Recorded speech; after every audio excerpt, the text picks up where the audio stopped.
So unlike school, you're not required to provide an answer or achieve anything. It's just your curiosity that counts. So it's quite the opposite, actually. So anyone can compete in this contest as long as you haven't turned 18 at the time of submission. And you can be anywhere in the world, of course. And that is sort of the beauty of the contest, that it levels everyone. No matter where you are, you don't have to be a scientist to ask a really good question.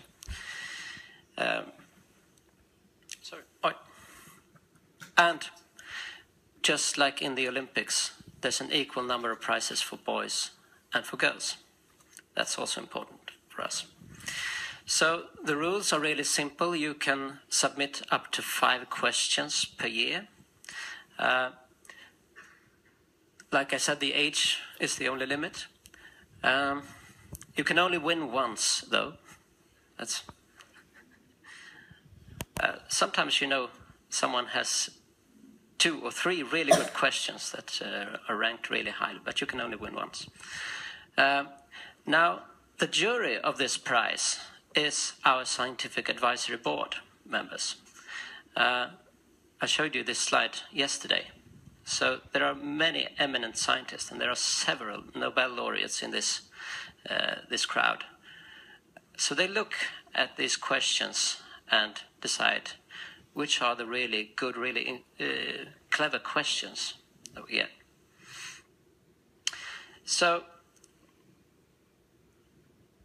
this is the procedure. You have to go through a series of forms to submit your question. So just don't ask your question. Then we ask you to explain why do you think that this is an important question. Explain that in a few words. We ask you to tell us where have you looked for the answer. So you have to do some research yourself. And if you're still curious about this question, it probably means that you weren't satisfied with the answers you got when you, for instance, used Google or asked your teacher or whatever. And we ask you to find a better way to answer this question. And you can use your own words. You don't have to know the names of scientific instruments. You can just use your imagination. What if you could, for instance, look into the brain of someone while thinking of the person you love? Well, you've sort of described an experiment that can be made, but you've not used the scientific terms for it. That's quite okay. And then finally, what impact do you expect the answer to your question to have on the world?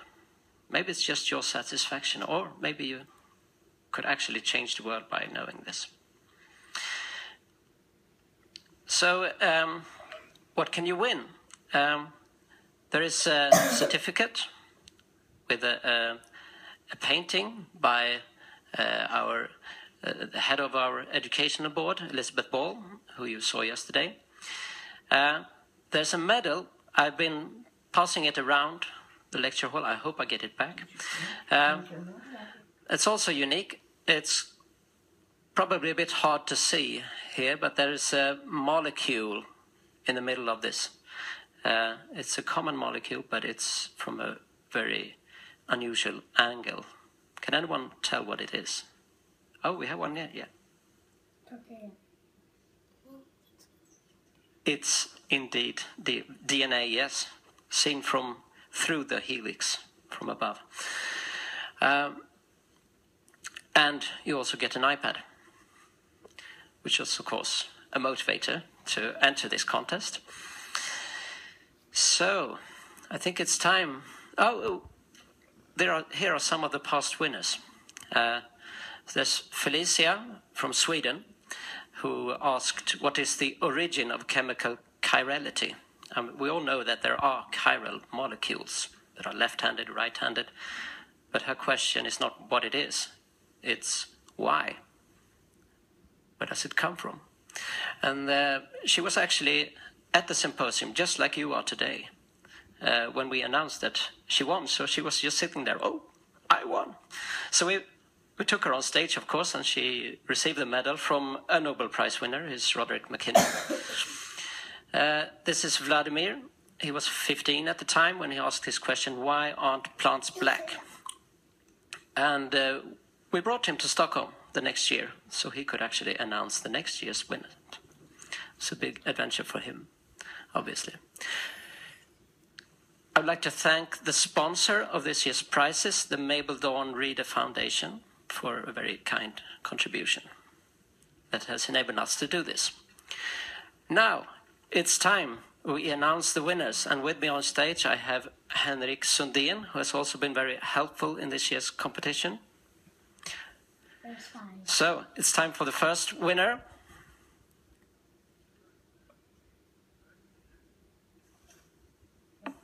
You hear me? Yes. Hello. The first winner is Shen Yang from Malaysia. Okay, so the first winner is Alang Yo, and who asks a photosynthesis-related question.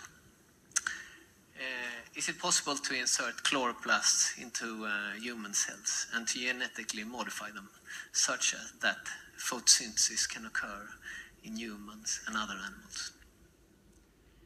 Wouldn't that be nice? That would be very nice. Then we would save a lot of energy, I think. He argued that then you wouldn't have to take a lunch break, so you could be more effective at work. You could just, like plants, you just stand in the sun. All right. So the second question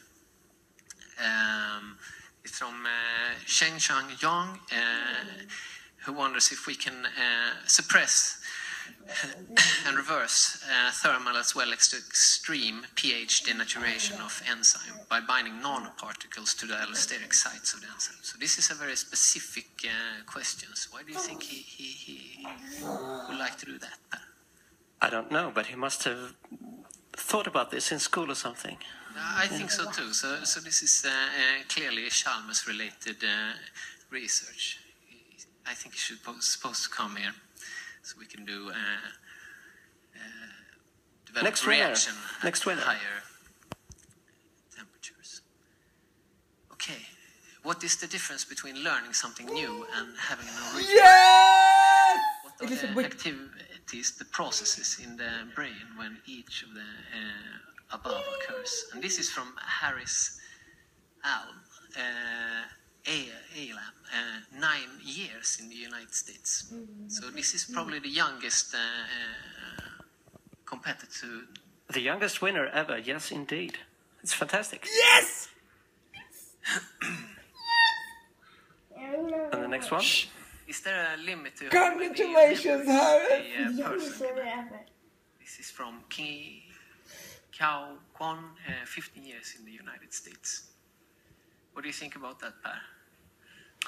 I don't know. We do tend to forget old memories when we get old. That's a pity. It's a pity, and I think also that's why I thought it was so important, because that will let us to understand how neurological disorders. This is how you reason. Question. And the next one? Why is it hard to think about absolutely nothing? It is. It is. Yes, when I read it, I tried for a very long time, and it turned out to be impossible, but I could try harder, perhaps. But it certainly will take some exercise. Okay, so I think we should give all the boys winners a hand.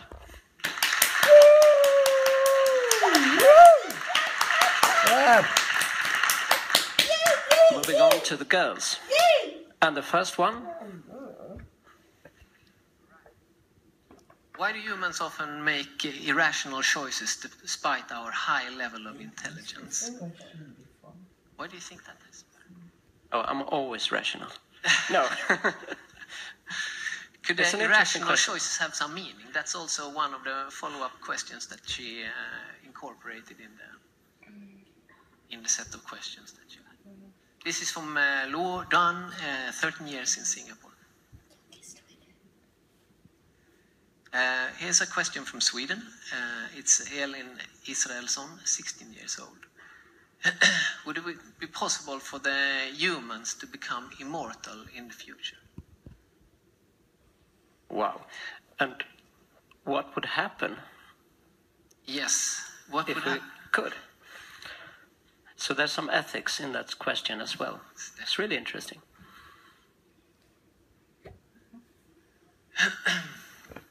How is time represented by our brain, and how is it interpreted? This is from Emily Wang, 13 years old in the United States. That's not impossible. That's impossible. Yes. And how does one know what the colors are? Colors they see are the same as the colors that others see. This is a philosophical question from Jenny Simmons, 15 years in Canada. And the last one. The last one is a little bit more serious question, but that we need all to take into account. Are we born with an inherent need for social division? It's from Shang Teo, 16 years in Singapore. You see why I asked him to say all the names of the winners? Or I don't. No, sharing expects a lot. Oh, that's a lot of ethics in that question as well. It's a lot of ethics, and at least six of the questions relates to themes that treats brain-related questions. So the brain is definitely something that the youth is pondering about and wanting to know more about.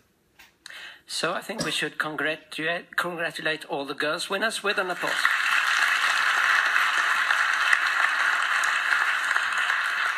So if you're sitting here or if you're watching the live cast and you haven't turned 18 yet, hurry up and submit questions for next year's prize, which will be awarded sometime in May, I guess. So you have a year to think about these questions. You do it via the Moleclues website, by the way. All right, now we're going to hand over to Bengt, I think. Or? I don't know. I think Barbara. Or the program I have says conclusion, right? You're not in between. Okay.